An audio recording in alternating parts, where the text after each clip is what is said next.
Hello বন্ধুরা, welcome to my new blog. আচমকা কোনো গামলা কিংবা মগ কিংবা প্লাস্টিকের কন্টেনার ভেঙে গেলে সেটা কীভাবে শক্তপোক্তভাবে রিপেয়ারিং করে আজকে সেই পদ্ধতি শেয়ার করবো। এখানে আমার একটা প্লাস্টিকের টিফিন বক্স ভেঙে আছে, চলো দেখা কীভাবে রিপেয়ারিং করি। একটা 5 টাকার ফেভিকুইক আমি কিনেছি, এই 5 টাকার ফেভিকুইক দিয়ে করবো। আর কিছু রং বেরঙের চক ছিল, সেই একটা যে কালারের কন্টেনারটা আমার ভেঙেছে সেই কন্টেনারে সেই কালারের আমি চকটা নিচ্ছি, সাদা চক দিয়ে হবে, খুব ভালোভাবে মিহি করে এখানে গুঁড়ো করে নিলাম। যে এই চকটা কিন্তু খাবারের সঙ্গে মিশবে না, এভাবে পেছন ব্যাক সাইডে দেবো, যেদিকে ভেঙে গেছে তার ভেতরে দেবো না কন্টেনারটার। অবশ্যই দেখো, পুরো ভিডিওটা সব বুঝতে পেরে যাবে। একটা মোটা কাগজের মধ্যে সবটা ভালো করে মিহি করে গুঁড়ো করে নিলাম এবং গুঁড়ো করার পরে যেখানে ভেঙেছে আমি সেখানে দেবো। আগে আমি একটু করে দেখে নিয়েছি, দেখছি সাকসেস হয়েছে এইটা। এর মধ্যে একটু ফেভিকুইক আমি যেখানে পুরো জায়গাটা ডিস্ট্রয়েড হচ্ছে, ভেঙে গেছে, সেই জায়গাটা আমি দিয়ে দিলাম। সেই জায়গাটার আমি দিয়ে ফেভিকুইকটা দিয়ে তার উপরে চকের গুঁড়োটা আমি দেবো।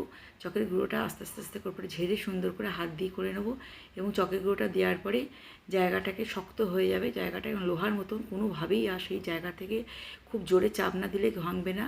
নর্মাল যেমন আগের মতন সেরকম আগের মতন আর পিছন দিকটা দেখাও যাবে না। এইভাবে ব্যাক সাইডটা করতে পারেন। এইভাবে সুন্দরভাবে দিয়ে দিলাম। যেখানে যেখানে ফেভিকুইক সাবধানে দেবেন, বাচ্চাদের দিয়ে বাচ্চারা যেন না করে, বড়রা করবেন।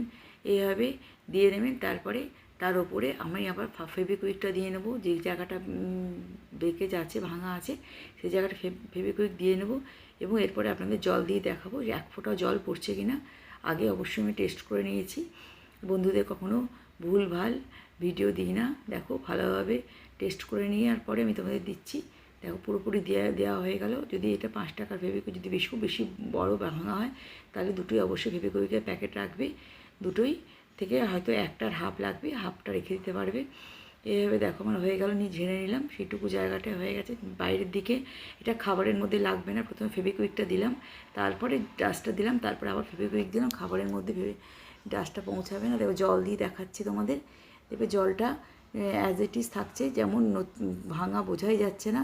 তোমরা এই প্রসেসটা অ্যাপ্লাই করতে পারো যদি খুব ভালো বাটিটা হয়, তবে অবশ্যই সে বাটিটা ফেলে না দিয়ে এভাবে ব্যবহার করতে পারো। আর যেটি আগে পুরো বাটির মতনই হয়ে যাবে। যদি ভিডিওটা কাজের হয় অবশ্যই বন্ধু বান্ধবদের শেয়ার করো। নেক্সট ভিডিও দেখা হচ্ছে। টাটা।